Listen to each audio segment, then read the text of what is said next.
नमस्कार दोस्तों। तो आज हम एक ऐसे संघर्षशील विद्यार्थी से आपको परिचित कराने जा रहे हैं।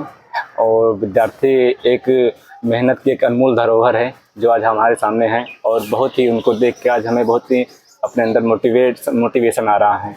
तो हम आप सबको बताना चाहते हैं, दिखाना चाहते हैं। हमारे जस्ट बगल में बैठे हमारे संदीप भैया जी, तो कैमरामैन हमारे संदीप भैया को दिखाएं। तो संदीप भैया आप बताइए अपने बारे में थोड़ा सा। मेरा नाम संदीप कुमार है और मैं बस्ती डिस्ट्रिक्ट के कुसौरा का निवासी हूँ। और हमारा कई सालों का यहाँ संघर्ष रहा इलाहाबाद में, और जो आप लोग ने देखा ही है। अभी हम इस समय बिहार के जमुई ज़िले में as a teacher TGT teacher कार्यरत हैं। तो संदीप भाई, अगर इलाहाबाद के अंदर कोई भी स्टूडेंट अगर परिचय होता है ना, तो जितने भी चाहे 1 करोड़ हो स्टूडेंट, चाहे 1 लाख हो, सबका परिचय एक ही होता है। क्योंकि ऐसे बैकग्राउंड से लोग ऐसे घरों से निकल कर आते हैं कि सबका परिचय एक ही रहता है, चाहे आपका परिचय हो या हमारा परिचय हो। प्लस हम जानना चाहते हैं इसके पहले आप कितना संघर्ष किए, उस संघर्ष से हम रूबरू होना चाहते हैं। क्योंकि जो संघर्ष केवल आपने ही झेला था, किसी ने दिखाया नहीं आज तक। और इलाहाबाद के स्टूडेंट ऐसा रहता है जो अपना संघर्ष, अपना दुख किसी के सामने दिखाता नहीं है जब तक वो संघर्ष में रहता है। तो आज आपको दिखाने की ज़रूरत है। बिल्कुल बिल्कुल। हमारा बताने का मकसद यही है कि हमारे बताए गए शब्दों से, हमारे वाक्यों से लोगों को कुछ मोटिवेशन मिले।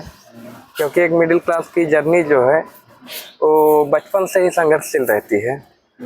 उसी तरह हमारा भी रहा है। शुरू से सब घर से पहले निकले हम 12th के बाद हम लोग पहुँचे, 3 फ्रेंड से पहुँचे कानपुर में क्या हुआ कि हम तीनों दोस्त रह रहे थे। 2 दोस्त एक कमरे में, 2 दोस्त एक कमरे में, 3 दोस्त थे टोटल 7 के।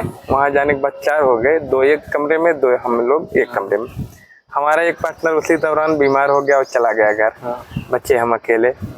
फिर हम 3 हुए, अलग जगह रूम लिए तीनों लोग। वहीं से फिर हमारी शिक्षा दीक्षा शुरू हुई, पढ़ाई शुरू हुई। और वहाँ से हम पढ़ना शुरू किए, गए थे IIT की तैयारी करने के लिए, करना शुरू कर दिया SSC। तो हम आपसे यही पूछना चाहते हैं कि इलाहाबाद के विषय में आपको प्रथम बार कब पता चला कि यहाँ विद्यार्थी आते अपने मुकाम को हासिल करते हैं, कि हम एज ए स्टूडेंट वहाँ जाएं? कैसे आपने ऐसे कब सोचा? ऐसा हमको सुनाई तब दिया जब हम 11वीं में थे और हम अंग्रेजी की कोचिंग करते थे।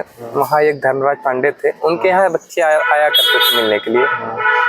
वहाँ आते तो बताते अपनी जर्नी के बारे में, अपने संघर्षों के बारे में, अपने सक्सेस के बारे में, अपने फेलियर के बारे में सारी चर्चाएं होती थी। उसी दौरान हमको इलाहाबाद के बारे में जानकारी मिली, इलाहाबाद के संघर्ष के बारे में जानकारी मिली, इलाहाबाद शहर के बारे में जानकारी मिली। फिर हम लोग भी सोचने लगे कि जाया जाए इलाहाबाद में। हालांकि हम पहली बार जब घर से निकले तो इलाहाबाद किसी कारण से नहीं जा पाए। हम गए पहली बार कानपुर, फिर आगे हम इलाहाबाद आए 1 साल बाद।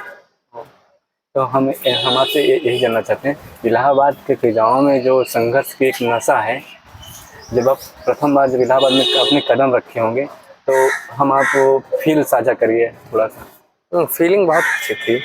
एक छोटे शब्दों में कहना चाहते हैं, शॉर्ट में कहना चाहते हैं कि अगर गांव में कोई बच्चा पढ़ रहा है तो अक्सर ये होता है कि सभी लोग सोते हैं शाम को। उस दौरान क्या होता है कि बच्चा को 9 बजे 10 बजे नींद आने लगती है। और यहाँ आप किसी भी तरीके से पूरे दिन पूरी रात जागे रहिए, फिर भी नींद आपको 12 बजे 1 बजे 2 बजे आने वाली है।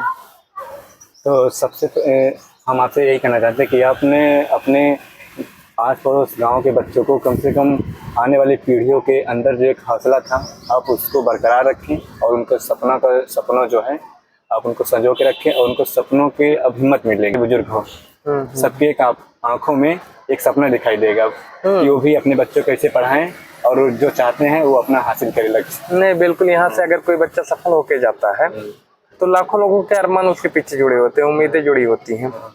वो देख के आपको मोटिवेट होता है कि वो अगर बन सकते हैं तो हम क्यों नहीं। उससे क्या होता है कि जब वो हमको देखता हुआ सफल होते हुए तो वो भी सोचता है हम सफल हो जाएंगे। इससे बहुत सारे लोगों की उम्मीदें जगती हैं। तो इलाहाबाद के विषय में मैं ज़्यादा ना पूछूं, क्योंकि हम भी वही ज़िंदगी जी रहे हैं।